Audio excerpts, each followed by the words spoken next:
An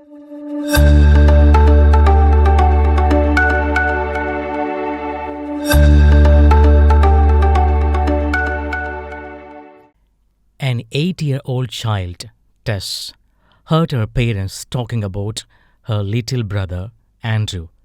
All she knew was that Andrew was very sick and her parents did not have enough money for the treatment. They were moving into a smaller house because they could not afford to stay in the present house after paying the doctor's bills. He needed a costly surgery now, and there was no one to loan the money. So her parents lost their hope and gave up their efforts.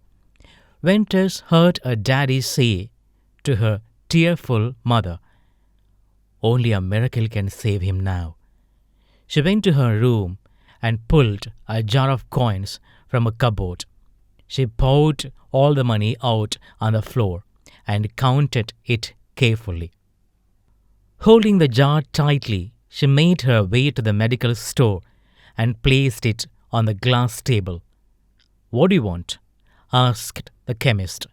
"It's for my little brother," Tess answered. "He's really sick, and I want to buy a miracle." "We don't sell miracles here, child.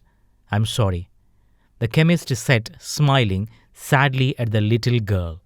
"Listen, I have the money to pay for it. If it isn't enough, I can try and get some more. Just tell me how much it costs." At the shop, there was a well-dressed customer. He bent down and asked the little girl, "What kind of miracle does your brother need?" "I don't know," she replied with her eyes welling up. "He's really sick, and Mummy says he needs an operation, but Daddy can't pay for it. So I have brought my savings." "How much do you have?" asked the man. $1.11. "But I can try and get some more," she answered, barely audible. "Wonderful," smiled the man. $1.11, the exact price of a miracle for your little brother. He took her money in one hand and held her hand with the other. He said, "Take me to your home. I want to see your brother and meet your parents. Let's see if I have the kind of miracle he needs." That well-dressed man was Dr. Carlton Armstrong, a famous neurosurgeon. He had Andrew admitted to hospital where he operated on him without any charges. Within a few weeks, Andrew was back at home and doing well. The surgery, her mom whispered, was a real miracle. "I wonder how much it would have cost."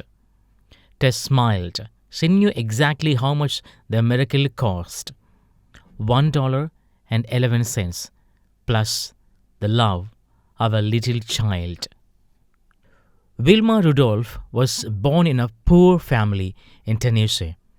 At the age of 4, she had pneumonia with a scarlet fever, which left her paralyzed with polio.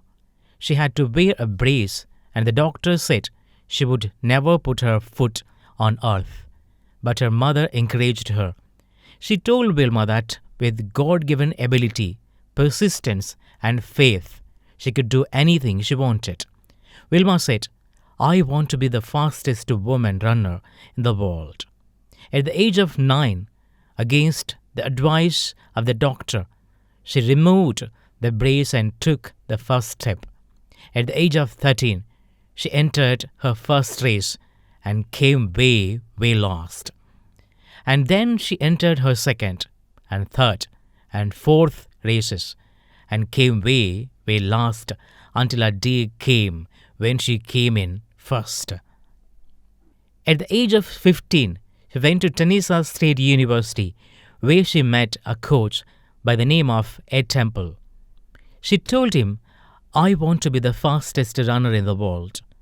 Temple said, "With your spirit, no one can stop you, and besides, I'll help you."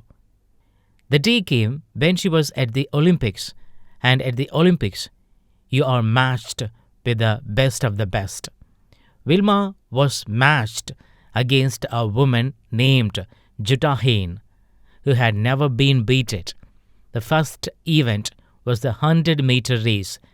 Wilma beat Jutta Hain and won her first gold medal.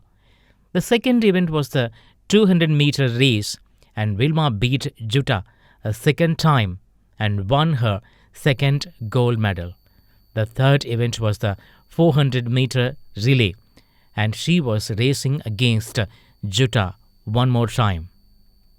In the relay, the fastest person always runs the last lap, and they both anchored their teams.